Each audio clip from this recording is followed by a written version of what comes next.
Hello my dear students, good morning all of you.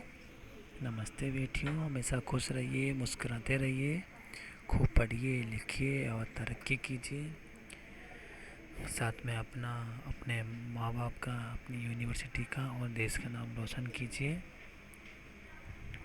My self JBN Pushpendra Bhardwaj, assistant professor, department of education, Jyoti Vidyapeeth Women's University Jaipur. Tomorrow we discussed on types of interest. First types of interest is net interest, gross interest. इन सब के ऊपर discuss कर चुके हैं। आज हम today we will discuss on elements of gross interest. As we have seen earlier that the actual amount paid by the borrowers to the capitalistic as the price of capital fund borrowed is called gross capital.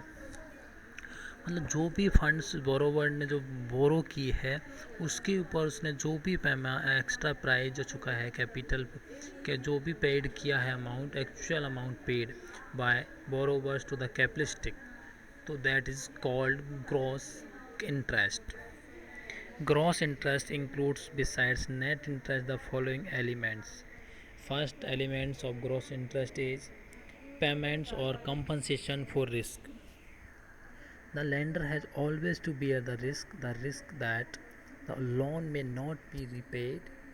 Besides this borrower takes the loan at the time when his requirement is urgent, but when he returns it, it is quite possible that time may not be suitable for lender's point of view. The cover this risk, the lender charge more in addition to the net interest. Thus, when loans are made without adequate security, they involve high elements of risk, so as high rates of interest is charged. Payments और compensation of risk, अगर risk कोई payment और compensation में अगर risk ज़्यादा है, means हम जो लेंडर ने जो बोरोवर्स को लोन प्रोवाइड किया वहाँ रिस्क ज़्यादा है, रीपेमेंट नहीं आएगा, और भी और रिस्क है कुछ कि टाइम ज़्यादा लगेगा, या फिर उसका सिक्योरिटी कम है उधर, net there is no adequate security and high elements of risk होता है, तो जो एक्स्ट्रा का पेमेंट इंटरेस्ट पे करना पड़ता है तो उसको अपन हायर रेट ऑफ इंटरेस्ट ज़्यादा चार्ज करना पड़ेगा, क्योंकि वहाँ प्रॉपरली सिक्योरिटीज़ नहीं है, ना अभी प्रेजेंट में सिक्योरिटी, ना इन फ्यूचर में सिक्योरिटी. साथ में जो हम रीपेमेंट मिलने की सब जो पॉसिबिलिटीज़ है वो भी 100% नहीं है, तो वो बैड डेट्स ना बन जाए, इसलिए हमें इंटरेस्ट रेट ज़्यादा चार्ज करना पड़ता है. तो ये था first element. Now second element is compensation for inconvenience. When somebody lends the money, he has to bear inconvenience till the period when he gets back the sum. Like a lender lends only by saving that it's why restricting compensation out of his income, which obviously involves some inconvenience which is to be compensated. Inconvenience के लिए compensation होता है, क्षतिपूर्ति जो होती है inconvenience. अगर lender को ज़्यादा इनकन्वीनियंस होती है तो हायर रेट ऑफ इंटरेस्ट होगा, तो इससे क्या ग्रॉस इंटरेस्ट होगा वो भी ज़्यादा होगा. अगर इनकन्वीनियंस अगर लेंडर को कम है, it's mean there is some inconvenience, तो there is low interest rate and there is gross interest is will be low. is similar inconvenience that the lender may be able to get his money back as and when he may need it for his own use. Hence a payment to compensate this sort of inconvenience may be charged by the lender. Thus the greater the degree of inconvenience caused the lender, higher will be the rate of interest charged. तो मैं आपको ये बात बता चुका हूँ, अगर inconvenience ज़्यादा होगी लेंडर को तो इंटरेस्ट जो लेंडर होगा वो इंटरेस्ट रेट ज़्यादा चार्ज करेगा. अगर इनकन्वीनियंस कम है और डिग्री ऑफ इनकन्वीनियंस कम है तो ज़्यादा लेंडर ज़्यादा चार्ज नहीं करेगा और कम रेट ऑफ इंटरेस्ट चार्ज होगी, वो कम होगी. Now next elements of gross interest is cost of administering the credit or payment for management services. मैंने बोला जो कॉस्ट ऑफ एडमिनिस्ट्रेशन की जो चार्जेस होते हैं उसका भी क्रेडिट मिलता है, क्योंकि ग्रॉस कैपिटल में ग्रॉस इंटरेस्ट में हम क्या ऐड करते हैं, इनकन्वीनियंस का जो पेमेंट होता है वो, रिस्क का जो पेमेंट होता है उसको, और एडमिनिस्ट्रेशन की जो कॉस्ट आती है उसको हम इन्वॉल्वमेंट करते हैं ग्रॉस इंटरेस्ट में। तो एडमिनिस्ट्रेशन की कॉस्ट के ऊपर मैंने आपको समझाया था कि एडमिनिस्ट्रेशन का कॉस्ट का मतलब होता है कि जो हमने लोन जब डेटर्स को दिया है तो उसका हमें अकाउंट्स को बनाने पड़ेगा, मीन्स बुक कीपिंग करनी पड़ेगी, मीन्स अकाउंट दैन उस कीपिंग अकाउंट करने के लिए जो एक अकाउंटेंट चाहिएगा, अकाउंटेंट को हम सैलरी पेमेंट करेंगे तो उसका, और साथ में हम रिकॉल करने के लिए पेमेंट करने के लोन का पेमेंट करवाने के लिए रिकॉल करवाते हैं, तो कॉल करवाते हैं फिर रिकॉल करवाते हैं। इस तरीके जो एडमिनिस्ट्रेशन जो कॉस्ट आती है वो सब का इसमें इंक्लूड ग्रॉस इंटरेस्ट में इंक्लूड रहता है। A lender of capital funds has to spend money and energy in the management to credit. For example, in the lending business, certain legal formalities have to be fulfilled, say fees for obtaining money lenders license, stamp duties, etc.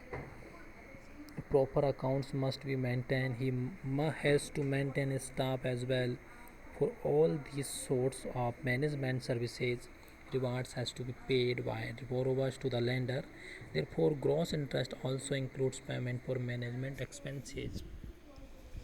तो जब हम loan provide करते हैं तो अपनी कुछ legal formalities होती है वो भी फुलफिलमेंट करनी पड़ती है, स्टाम्प ड्यूटीज़, मनी लेंडर जो लाइसेंस है उसकी फ़ीस, ये सब सारी चीज़ें क्या होती है, ये सारी चीज़ें इसमें ग्रॉस इसमें एडमिनिस्ट्रेशन की जो कॉस्ट है उसमें इन्वॉल्व रहती है, और कॉस्ट जो एडमिनिस्ट्रेशन इसके लिए जो पेमेंट करना पड़ता है वो बोरोवर्स को ही पेमेंट करना पड़ता है, तो ये ग्रॉस इंटरेस्ट का एक एलिमेंट होता है।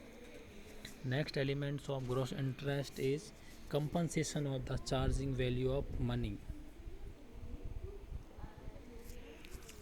Under this, when prices are arise, the purchasing power of money decline over a period of time and the creditor's losses. To avoid such loss, and high rate of interest may be demanded by the lender.